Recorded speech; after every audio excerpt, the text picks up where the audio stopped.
ഇന്ന് ഞാൻ കുറച്ച് നേരത്തെ പണികളൊക്കെ തുടങ്ങി. അങ്ങനെ ഞാൻ ചോറും കറിയൊക്കെ റെഡിയാക്കുകയാണ്.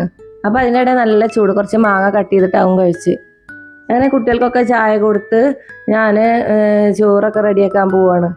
അപ്പോൾ പെട്ടെന്ന് ചോറൊക്കെ ഞങ്ങൾ കഴിച്ച് പോകുമ്പോൾ വീട്ടിൽ ഒരു പച്ചക്കറി വണ്ടി വന്നപ്പോൾ കുറച്ച് സാധനങ്ങളൊക്കെ വാങ്ങി മിട്ടുവിന് കുറച്ച് ഫുഡൊക്കെ കൊടുത്ത് ഞങ്ങൾ പോവാണ്. ഞാൻ പോയത് ഒരു ചുരിദാർ എടുക്കാനാണ് കേട്ടോ. അപ്പോൾ ഇത് ഞങ്ങൾ ഷോപ്പിലെത്തി. നല്ല നല്ല കളേഴ്സിലും മോഡലിലും ഒരുപാട് ചുരിദാർ വന്നിട്ടുണ്ട്. അത് കോട്ടണിലും ചന്തേരി സിൽക്ക്. ഇത് ചന്തേരി സിൽക്കാണ്, നല്ല മെറ്റീരിയലാണ്. എനിക്ക് ഒരുപാട് ഇഷ്ടപ്പെട്ടു ചുരിദാർ. പക്ഷേ ഈ സെയിം കളർ എൻ്റെ ഉള്ള കാരണം ഞാൻ എടുത്തില്ല. ഞാൻ വേറൊരു കളറാണ് ചുരിദാർ എടുത്തത്. അങ്ങനെ അവിടുന്ന് ഞങ്ങൾ വേഗം കുറച്ച് കഴിഞ്ഞപ്പോൾ മടങ്ങി. അങ്ങനെ ഞങ്ങൾ വീട്ടിൽ തിരിച്ച് പോവാണ്. അപ്പോൾ ഇത്രയൊക്കെ ഉള്ളൂ ഇന്നത്തെ video. Okay, bye bye, thank you.